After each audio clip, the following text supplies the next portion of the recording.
Hello, everybody. Dave Bradshaw here on the RevPro YouTube channel. We are just an hour or so after going off air live in London at Porchester Hall. And I'm joined by Amira Blair, who's had quite the evening. It was a 6-woman tag team match. You're on the winning side. Congratulations. Thank you very much for that. Yes. After the match, though, our undisputed British women's champion, Alexxis Falcon, came to the stage. And in the end, after a bit of back and forth, offered you an opportunity at the British women's title next Sunday, April 12th, epic encounter in Cardiff. Now, you already had a challenge on the table from Skye Smitson, but as I understand it, and I think most people will understand this, getting a shot at the women's championship, those opportunities don't grow on trees, and it's one you've had to take. It's my dream. Simple as that. It's this Skye Smitson thing, I don't know. She's the one that has an issue with me. I've literally just existed. I'm literally just breathing. She's the one that attacks me and goads me and goes for me all the time. So do you know what? I'm all right waiting a little longer before I get my hands on her, which I will. This was a shock. This was not in the plan. But it's no secret. I think everyone knows that the last 4 years, the only thing I've said I've ever wanted was to be an undisputed RevPro Women's Champion. And this is my opportunity to do it. And I think Alexxis thinks that this is just, the easy pickings, another, let's make fun of Amira. She's a manager, Michael's bitch. I don't know. I've heard it so many times now, it just gets old and boring. But Alexxis doesn't remember, clearly. I've beat her once before. I've beat her before. How many women in RevPro can say the same? Do you know? Not many. Not many. So I think she chose me over Kanji and Rio because, just to make herself feel a little better. But I think she's going to get humbled. I think she's not ready for what I'm going to bring because I'm going to bring everything. Let me ask you, though, and I mean this with all respect, but do you believe that? Because, and the reason I ask is in the moments after she offered you that opportunity tonight, you looked pretty shell-shocked, pretty stunned about it. As you were walking back, you even started walking over towards the commentary desk as if you were going to have something to say, changed your mind. It clearly knocked you for six. Absolutely. At the time.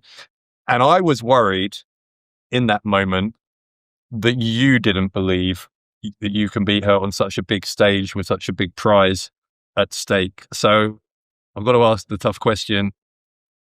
In all honesty, deep in your heart, do you think you can become the undisputed British women's champion next weekend in Cardiff? If you asked me in that ring, for a couple of seconds, no. I was scared. It was shot upon me. I had no idea it was coming. I literally had no idea it was coming. I looked at Kanji. I looked at Rio. Rio's the one who got pinned today. Kanji is the Kanji. I had a little bit of a moment of like, can I do this? Am I as good as these women I'm in the ring with? Am I able to take this on? And I did have a moment where I panicked and I was going to ask Andy, like, well, what are we doing? What are we doing? Like, I've only prepared for Skye Smitson. I'm only ready for Skye Smitson. That is what I thought my level was worth. But when you have a dream, when you have a goal that you want to achieve, and when you would do anything to get it, something just takes over you. And when I seen her standing there with the belt, I have envisioned myself with that belt since the moment I came into this country in 2021. My second match ever, by the way, for anyone who doesn't know, was in RevPro Huntington against a girl called Zoe Lucas. I know her very well. And it was one of those moments where I knew I belonged. I was in the ring then, and even though I was brand new, fresh on the scene, I knew this felt home. This felt where I wanted to be. And over the years, you've seen me walk out with Michael. You've seen me go through tables. You've seen me take hidden blades from Will Ospreay. You've seen me get slapped about by Leighton Buzzard, Gabe Kidd, Ricky Knight Jr. And even Michael Oku at one point gave me a kick. And I still get back up. And I keep going. And you're telling me that I have the opportunity of a lifetime to go for my dream belt, to be the face of my company, my home, where I grew up, where people have watched my career develop, and you think I'm not going to take it, and you think I'm going to just let my doubt and my back of the mind thoughts win. You've got fucking no chance. And I'm so sorry for swearing, you don't mean that. I can't let those thoughts win. I have to just do it. I panicked, you're right. But I'm just going to go for it with everything that I have. I'm going to give my whole body on the line. I'm inviting my family. So I'm making sure that people know that, like, I've got people in the audience. I have to make sure this works because I need to be the Rev Pro Women's Champion. I don't think you understand that. I need to be it. I can see it in your eyes now. And there's a different look in your eyes right now to what there was because I've got to there earlier. Listen, last question I want to ask on the subject here. I believe in you now a lot more than I did when I asked the question because of the way you answered it. You said you got your family coming. It is a high pressure environment, not just because the title's on the line, not just because you want to prove the doubters wrong, but you alluded to it. Lots of people have had criticisms of you.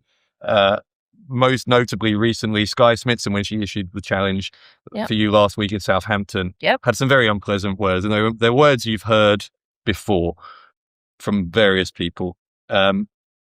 If you're able to defeat Alexxis Falcon, if you're able to reach the top of the mountain, become the undisputed British women's champion, what does that mean in terms of all those naysayers, in terms of all those critics? Silence. I think I'll finally hear silence because I think people don't really understand until you're in it, like I'm in it. Everything you do is wrong. Everything I try and do is wrong. I wrestle, it's wrong. I stand by Michael, it's wrong.